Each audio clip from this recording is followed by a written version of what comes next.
आइए आज हम बात करते हैं एक ऐसे शख्स के बारे में जिसने दुनिया बदल दी। Genghis Khan. उनका असली नाम था तैमूजीन। 1162 के आसपास आज के मंगोलिया के पहाड़ी इलाके में उनका जन्म हुआ। उस समय वहां कबीलों में हमेशा लड़ाई झगड़ा होता रहता था। तैमूजीन का बचपन बहुत मुश्किलों भरा था। उनके पिता येसुगेई एक छोटे से कबीले के सरदार थे। दुश्मन कबीले ने उन्हें जहर दे दिया। इस धोखे ने तैमूजीन को बहुत प्रभावित किया। उनके परिवार को बहुत तकलीफें झेलनी पड़ी। तब तैमूजीन ने सीखा कि वफादारी और दोस्ती कितनी जरूरी होती है। वह एक अच्छे शिकारी, योद्धा और रणनीतिकार भी बन गए। इन सब मुश्किलों ने उन्हें जीतने का हौसला दिया। तैमूजीन ने बचपन में ही जिंदगी और नेतृत्व के बारे में बहुत कुछ सीख लिया था। उन्होंने कबीलों की लड़ाई और एकता की जरूरत को समझा। उन्हें एहसास हुआ कि सत्ता पाने के लिए सभी मंगोल कबीलों को एक झंडे के नीचे लाना होगा। यही उनकी जिंदगी का मकसद बन गया। इतनी मुश्किलों के बावजूद तैमूजीन में एक अलग ही करिश्मा था। वह लोगों को अपनी बातों से प्रभावित कर लेते थे। उन्होंने बड़े सरदारों से दोस्ती की और अपने साथियों की एक मजबूत फौज बनाई। एक अच्छे योद्धा और चतुर रणनीतिकार के रूप में उनकी प्रसिद्धि बढ़ती गई और ज्यादा लोग उनके साथ जुड़ते गए। यहीं से उनकी सत्ता की शुरुआत हुई और मंगोल कबीलों का एकीकरण हुआ। मंगोल कबीले हमेशा आपस में लड़ते रहते थे। तैमूजीन के लिए यह एक बड़ी चुनौती थी। उन्होंने दुश्मन कबीलों को हराने के लिए कई युद्ध लड़े। उन्होंने अपनी शक्ति और चतुराई दिखाई।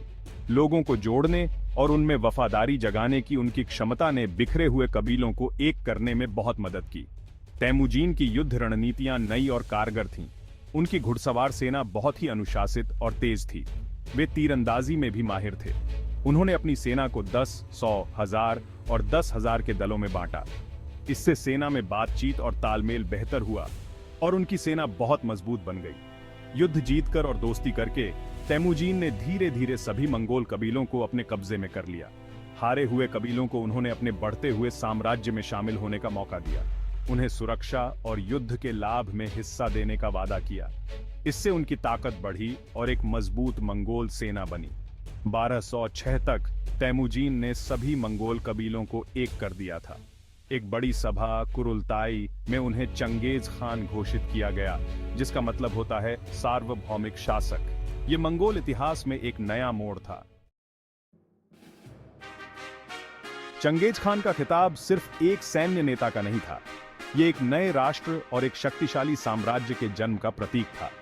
चंगेज खान ने यासा नामक एक कानून लागू किया, जिससे पूरे मंगोल क्षेत्र में शांति और व्यवस्था स्थापित हुई। इस कानून से बढ़ते हुए साम्राज्य को चलाने में मदद मिली। चंगेज खान योग्यता को महत्व देते थे, न कि पुराने कबीलाई रीति रिवाजों को। वह लोगों को उनकी क्षमता और वफादारी के आधार पर आगे बढ़ाते थे, चाहे वे किसी भी कबीले से हों। इससे मंगोल सेना में एकता और उद्देश्य की भावना पैदा हुई, जिससे साम्राज्य को सफलता मिली। उन्होंने एक गुप्तचर नेटवर्क भी बनाया, जो दुश्मनों की जानकारी इकट्ठा करता था। इससे उन्हें अपने अभियानों की योजना बनाने और दुश्मनों की चाल का अंदाजा लगाने में मदद मिलती थी। चंगेज खान सिर्फ जीतना नहीं चाहते थे, वह एक विशाल साम्राज्य बनाना चाहते थे जो व्यापार मार्गों से जुड़ा हो, जिससे आर्थिक समृद्धि और सांस्कृतिक आदान प्रदान हो। यही उनकी महत्वाकांक्षा थी, जिसने मंगोल साम्राज्य के भविष्य को आकार दिया। चंगेज खान के नेतृत्व में मंगोल सेना ने कई विजय अभियान शुरू किए, जिससे एशिया का नक्शा बदल गया। उनके अभियान तेज, गतिशील और निर्दयी थे। उन्होंने मध्य एशिया के मैदानों से लेकर यूरोप की सीमाओं तक विशाल क्षेत्रों पर विजय प्राप्त की। मंगोल घुड़सवार सेना अपनी घुड़सवारी और तीरंदाजी कौशल के लिए प्रसिद्ध थी। चंगेज खान की सैन्य शक्ति की रीढ़ थी। लंबी दूरी तय करने और तेजी से हमला करने की उनकी क्षमता ने उन्हें अपने दुश्मनों पर बढ़त दिलाई। मंगोलों ने किलों को तोड़ने के लिए गुलेल और अन्य तकनीकों का इस्तेमाल किया। उन्होंने मनोवैज्ञानिक युद्ध भी किया, जिससे दुश्मनों के हौसले पस्त हो गए। मंगोल विजय ने जीते गए क्षेत्रों में महत्वपूर्ण राजनीतिक और सामाजिक बदलाव लाए। हालांकि उनके अभियान अक्सर क्रूर थे, लेकिन उन्होंने सिल्क रोड पर व्यापार और सांस्कृतिक आदान प्रदान को भी बढ़ावा दिया।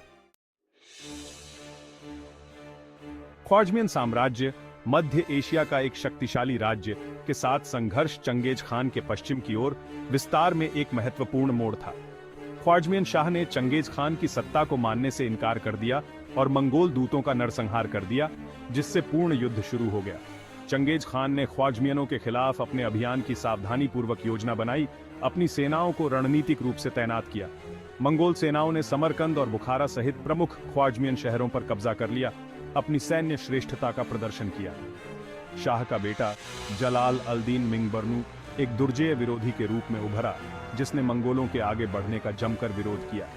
चंगेज खान ने व्यक्तिगत रूप से जलाल अल-दीन का पीछा किया, सिंधु नदी के पार उसका अथक पीछा किया। ख्वारजमियन साम्राज्य की हार के बाद चंगेज खान की सेनाओं ने जलाल अल-दीन का पूर्व की ओर पीछा किया, सिंधु नदी के तट पर पहुंच गए। यह चंगेज खान के पश्चिम की ओर विस्तार की सबसे दूर की सीमा थी और मंगोल सेनाओं को भारत की सीमाओं पर ले आई। सिंधु क्षेत्र में मंगोल उपस्थिति हालांकि संक्षिप्त थी, लेकिन राजनीतिक परिदृश्य पर इसका महत्वपूर्ण प्रभाव पड़ा। इससे स्थानीय शासकों में चिंता फैल गई और उन्होंने अपनी सुरक्षा को मजबूत करने के लिए कदम उठाए।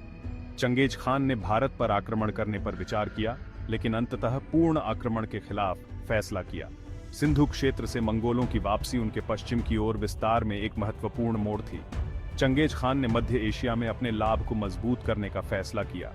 मंगोलों के पीछे हटने से स्थानीय भारतीय शासकों को राहत मिली और वे अपनी सेनाओं को फिर से संगठित कर सके। कई कारणों से चंगेज खान ने सिंधु क्षेत्र से अपनी सेना वापस बुलाने का फैसला किया। भारत के अनजान इलाके में युद्ध लड़ने की चुनौतियों और स्थानीय शासकों के जबरदस्त प्रतिरोध ने अहम भूमिका निभाई। इसके अलावा खराब मौसम और बीमारियों की खबरों ने भी उनके फैसले को प्रभावित किया। सिंधु क्षेत्र से वापसी ने चंगेज खान की रणनीति बदल दी। उन्होंने मध्य एशिया में अपने विशाल साम्राज्य को मजबूत बनाने और अपने राज्य के अन्य हिस्सों में अशांति को दूर करने पर ध्यान केंद्रित किया। यह फैसला उनके व्यावहारिक नेतृत्व को दर्शाता है, जिसमें जोखिम भरे विस्तार के बजाय स्थिरता और एकीकरण को प्राथमिकता दी गई। मंगोलों के पीछे हटने से भारतीय शासकों को राहत मिली और वे अपनी सेनाओं को फिर से संगठित कर सके। हालांकि मंगोल हमलों ने डर और अशांति पैदा की थी, लेकिन चंगेज खान के जीवन काल में भारत पर पूर्ण आक्रमण नहीं हुआ। वापसी के बावजूद भारतीय सीमा के पास मंगोलों की मौजूदगी क्षेत्र की राजनीति को प्रभावित करती रही। यह मंगोल सैन्य शक्ति की याद दिलाता था और भारतीय शासकों को भविष्य के हमलों से बचने के लिए अपनी सुरक्षा मजबूत करने के लिए प्रेरित करता था। हालांकि चंगेज खान ने भारत को नहीं जीता, लेकिन सीमा के पास उनके हमलों और उपस्थिति का इस क्षेत्र पर स्थायी प्रभाव पड़ा।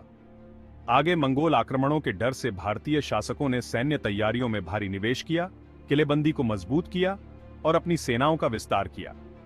मंगोल हमलों ने व्यापार मार्गों को भी बाधित किया और सीमांत क्षेत्रों में आर्थिक अस्थिरता पैदा की। व्यापार नेटवर्क के बाधित होने से क्षेत्र की अर्थव्यवस्था पर असर पड़ा, व्यापार और वाणिज्य प्रभावित हुआ। मंगोल उपस्थिति ने भारत के राजनीतिक परिदृश्य को प्रभावित किया, जिससे अनिश्चितता और गठबंधनों में बदलाव का दौर आया। मंगोल आक्रमण के खतरे ने स्थानीय शासकों को अपनी राजनीतिक रणनीतियों पर पुनर्विचार करने और अपने क्षेत्रों की रक्षा के लिए नए गठबंधन बनाने के लिए मजबूर किया।